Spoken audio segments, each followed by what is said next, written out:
It's one thing to make a monthly budget and it's another thing to follow through and stick with it.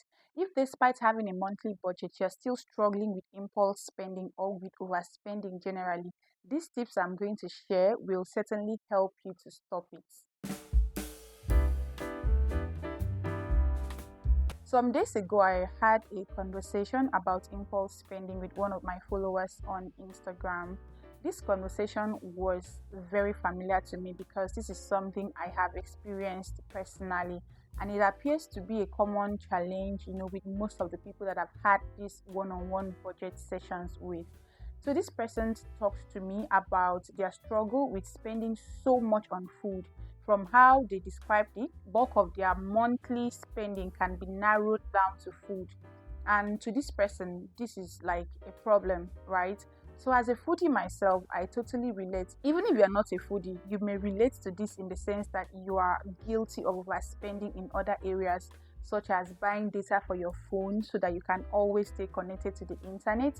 It could be in the area of shopping or, any other thing like that. Personally, impulse spending used to be a challenge for me as someone who enjoys eating out a whole lot and snacking on junk food rather than actually make a decent meal at home. There were times I would begin the mornings with, shopping for groceries, getting all hyped up with meal prepping and all that. But after all that cooking and stuffing my freezer with food that should actually last me for a decent period of time, I still go out to buy junk food, right, or fast food. And not that I no longer give myself this treat anymore, but given my financial discipline journey in the past years, I've learned to do so on a streamlined budget. No more with, careless abandon. So back to my story. I shared the hacks that have helped me overcome impulse spending and overspending on things generally with this person that I spoke with, and then I thought to myself, this is something a lot of people can definitely relate to. So why not share it to, a broader audience in a short video on this channel? First of all, let's understand why impulse spending happens. Sometimes it's emotional spending, a pick me up after a bad day. It could also be what they call retail therapy to fill a void, or you're just bored, so you want to buy snacks that you can, use in watching a movie. Other times it's because we are constantly bombarded with marketing on the internet when we are scrolling through social media. The good news is that there are effective ways to deal with this, and I will be sharing 5 tips that worked for me, and I'm sure that they will work for you if you follow through. Tip 1 is establishing a no budget, no spending rule. The first thing I did was to create a monthly budget to work with. I know you saw this coming, right? But hear me out first. A budget is a baseline place to start from because it gives you a structure, right, and a guideline to work with. Once my budget is set, I establish this unwritten rule that says if it is not in my budget, I am not going to spend on it. I shall not buy it, except it's an emergency, of course. So to stick with this your budget, you have to keep it visible in your line of sight, right? Don't create a budget and store it away because you will forget about it. This is why I recommend using a physical budget planner, because then you can always keep it in your handbag or on your work desk where you will always see it daily.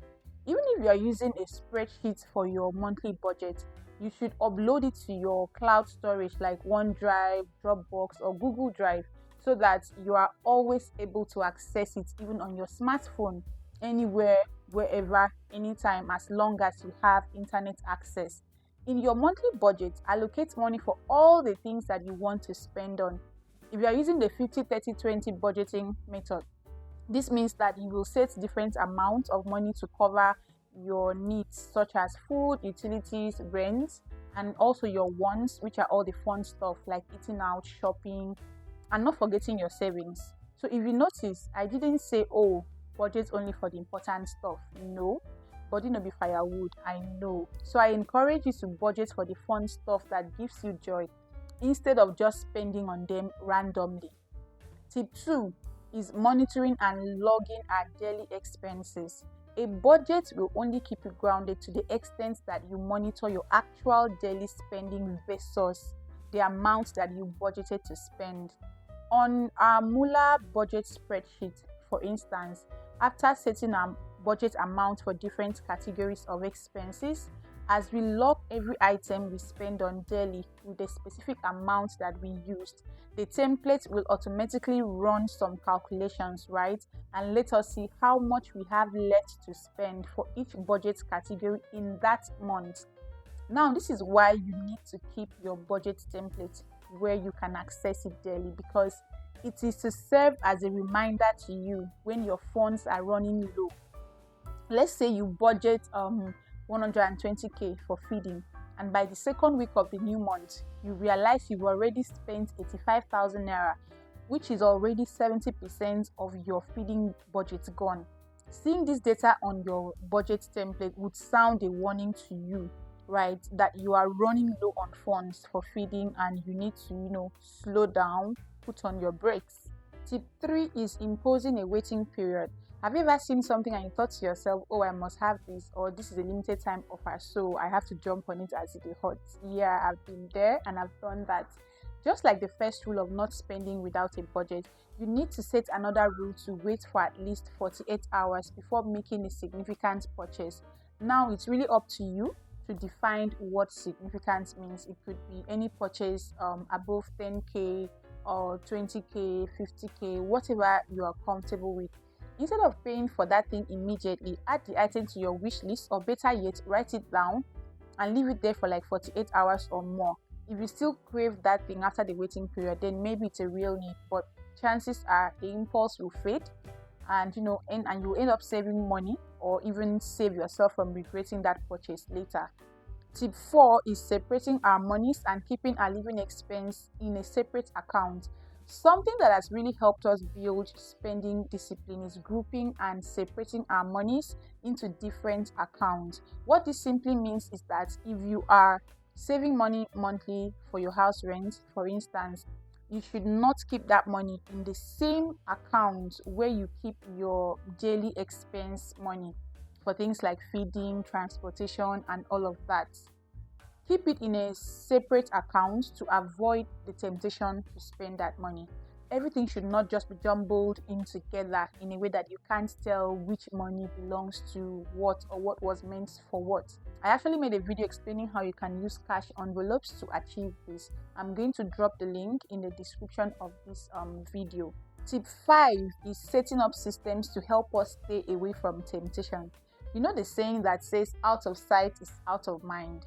I feel like every time I open an app on my phone to do something, I get bombarded with so many adverts to buy one thing or the other. Either your favorite brand is running like a 50% discount sales that is really attractive, or you're looking at a beautiful dress or shoe that would look so good on you, or would match very well with the fashion item that you already have at home. The temptation is endless. It is literally everywhere. So this is where we do our best to apply discipline in all areas of our lives, such as reducing and managing our screen time, shopping in bulk to avoid going to the mall too often, unsubscribing from sales pages, and all of that. I am not saying do not indulge every now and then. What I am saying is indulge on a budget. Indulge when you have planned and budgeted for it, because for every pair of shoes that you shop on impulse, there is an opportunity cost. That money could have gotten you something else that you probably would need more than the shoe you bought at the time. As a recap, the first thing to help you stop impulse spending is establishing a no budget, no spend rule. Number 2 is monitoring and logging your daily expenses so you can easily catch yourself, and call yourself to order when your expense is moving faster than your budget. Number 3 is giving yourself a waiting period before making any significant purchases. Number 4 is separating your monies into different accounts for different purposes.